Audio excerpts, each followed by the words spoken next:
গত 10 আগস্ট 20 থেকে 30 জনের একটি গ্রুপ লাঠিসোঁটা নিয়ে বিমানবন্দরের কার্গো ভিলেজের কুরিয়ার গোডাউন থেকে প্রায় 50 কোটি টাকার মালামাল ছিনিয়ে নেয়। তাদের বাধা দিলে শুল্ক কর্মকর্তাদের মারধর করে তারা।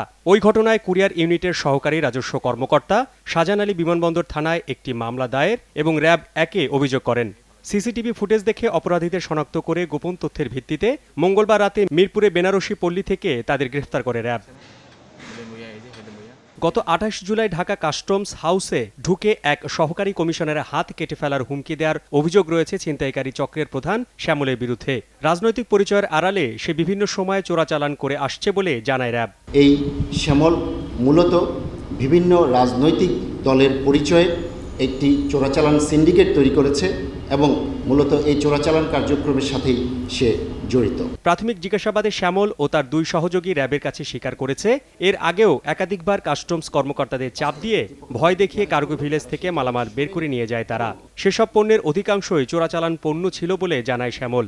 শুধু বাহিরের নয়, কাস্টমসের ভিতরেরও কিছু কিছু লোকজন এর সাথে জড়িত আছে এবং কিছু কিছু নামও আমরা পেয়েছি, সে ব্যাপারে আমরা যথাযথ ব্যবস্থা নিচ্ছি।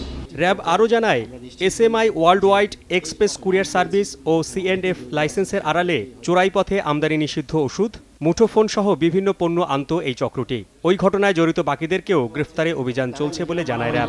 গত বছর এমনিভাবে শাহাবুদ্দিন মাহতাব, দেশ টিভি, ঢাকা।